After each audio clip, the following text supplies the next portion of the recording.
ಗುರುವೆ, ಧನ್ವೀರ್ ಅವರ ವಾಮನ ಮೂವಿ ಆದ್ಮೇಲೆ ಬರ್ತಾ ಇರೋ ನೆಕ್ಸ್ಟ್ ಮೂವಿ ಹಯಗ್ರೀವ. ಆ ಮೂವಿ ಟ್ರೈಲರ್ ರಿಲೀಸ್ ಆಗಿದೆ. ಅದೇನು ಅನ್ನಿಸ್ತು ಅಂತ ನೋಡ್ಕೊಂಡ್ ಬರೋಣ. Welcome to Manju stories. Hayagriva ಅಂದ್ರೇನೆ ನಮಗೆ ನೆನಪಾಗೋದು ವಿಷ್ಣುವಿನ ಒಂದು ಅವತಾರ. ಆ ಅವತಾರದಲ್ಲಿ ನಮಗೆ ಜ್ಞಾನ, ಶಕ್ತಿಯನ್ನ ಸೂಚಿಸುತ್ತೆ. ಈ ಸಿನಿಮಾದಲ್ಲಿ ಡಿವೆಂಟೇಜ್ ವಿತ್ ಮಿಸ್ಟ್ರಿ ಥ್ರಿಲ್ಲರ್ ಕೊಟ್ಟಿರೋದು ಟ್ರೈಲರ್ ಅಲ್ಲಿ ನೋಡ್ಬೋದು. ರಘುಕುಮಾರ್ ಅವರ ಡೈರೆಕ್ಷನ್ ಅಲ್ಲಿ ಧನ್ವೀರ್ ಮತ್ತೆ ಸಂಜನಾ ಮಾಡಿರುವಂತ ಒಂದು ಚಿತ್ರ ಹಯಗ್ರೀವ.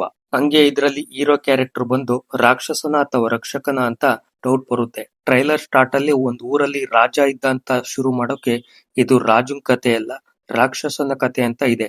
ಇದನ್ನೆಲ್ಲ ನೋಡ್ತಾ ಇದ್ರೆ ಹೀರೋ ನೋಡಕ್ಕೆ ಕಾಮ್ ಆಗಿ ಕಂಡ್ರು ಒಳಗೆ ಒಳ್ಳೆ ದೊಡ್ಡ ಸ್ಟ್ರಾಟಜಿ ಇಟ್ಕೊಂಡಿರೋ ವ್ಯಕ್ತಿ ತರ ಕಾಣಿಸ್ತಾ ಇದ್ದಾನೆ. ಟ್ರೈಲರ್ ಕಟ್ ಅಲ್ಲಿ ಸೀನ್ಸ್ ಗಳನ್ನ ಸ್ಲೋ ಫೇಸ್ ಅಲ್ಲಿ ಕಟ್ ಮಾಡಿದ್ದಾರೆ, ಆದ್ರೆ ಒಂದು ಒಳ್ಳೆ ಕ್ಯೂರಿಯಾಸಿಟಿನ ಕ್ರಿಯೇಟ್ ಅಂತೂ ಮಾಡುತ್ತೆ. ಇನ್ನು ಇದ್ರಲ್ಲಿ ಧನ್ವೀರ್ ಅವರು ಹೀರೋ ಆಗಿ ಪೊಲೀಸ್ ಆಫೀಸರ್ ಆಗಿ ಕಾಣಿಸ್ಕೊಂಡಿದ್ದಾರೆ.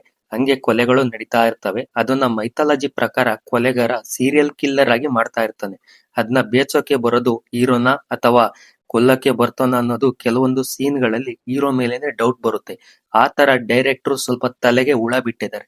ಅದೇನು ಅಂತ ಸ್ವಲ್ಪ ಕ್ಯೂರಿಯಾಸಿಟಿನೂ ಜಾಸ್ತಿ ಮಾಡಿದ್ದಾರೆ. ಈ ಹಿಂದೆ ಮಾಸ್ ಸಿನಿಮಾದಲ್ಲಿ ಮಾಡಿದಂತ ಧನ್ವೀರ್ ಅವರು ಒಂದು ಹೊಸ ತರ ಕಂಟೆಂಟ್ ನ ಮಾಡ್ತಾ ಇದ್ದಾರೆ.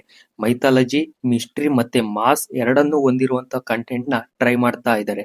ಈ ತರ ಮಿಸ್ಟ್ರಿ, ಮೈಥಾಲಜಿ, ಥ್ರಿಲ್ಲರ್ ಅಂತ ಮೂವಿಗಳು ನಮ್ಮ ಕನ್ನಡ ಸಿನಿಮಾಗೆ ಜಾಸ್ತಿ ಬಂದ್ರೆ ನೋಡೋಕೆ ಒಂಥರ ಎಕ್ಸೈಟ್ಮೆಂಟ್ ಜಾಸ್ತಿ ಆಗುತ್ತೆ. ಇನ್ನು ಈ ಸಿನಿಮಾದಲ್ಲಿ ಧನ್ವೀರ್ ಜೊತೆ ಸಂಜನಾ ಆನಂದ್, ಗಿಲ್ಲಿ ನಟ, ಸಾಧು ಕೋಕಿಲ್ ಮತ್ತೆ ಇನ್ನ ತುಂಬಾ ಜನ ಆರ್ಟಿಸ್ಟ್ ಗಳ ಬಳಗನೆ ತುಂಬಿಕೊಂಡಿದೆ ಈ ಸಿನಿಮಾದಲ್ಲಿ. ಇನ್ನು ಸಿನಿಮಾಟೋಗ್ರಫಿ ಗಿರೀಶ್ ಆರ್ ಗೌಡ ಅವರು ಕ್ಯಾಮ್ರಾ ವರ್ಕ್ ನ ತುಂಬಾ ಚೆನ್ನಾಗಿ ಮಾಡಿದ್ದಾರೆ. ಕೆಲವೊಂದು ಸಸ್ಪೆನ್ಸ್ ಸೀನ್ ಗಳಲ್ಲಿ ಎಕ್ಸೈಟ್ಮೆಂಟ್ ನ ಜಾಸ್ತಿ ಮಾಡೋ ತರ ಸೀನ್ ಗಳನ್ನು ಕೂಡ ನೋಡಬಹುದು. ಇನ್ನು ಮ್ಯೂಸಿಕ್, ಕೆಲವೊಂದು ಸೀನ್ ಗಳಲ್ಲಿ ಮ್ಯೂಸಿಕ್ ಚೆನ್ನಾಗಿ ಬಂದಿದೆ, ಬಟ್ ಸ್ವಲ್ಪ ಸೀನ್ ಗಳಲ್ಲಿ ಇನ್ನ ಬೆಟರ್ ಆಗಿರೋ ಬಿಜಿಎಂ ನ ಕೊಡಬಹುದಿತ್ತು ಅಂತ ಅನ್ನಿಸ್ತು.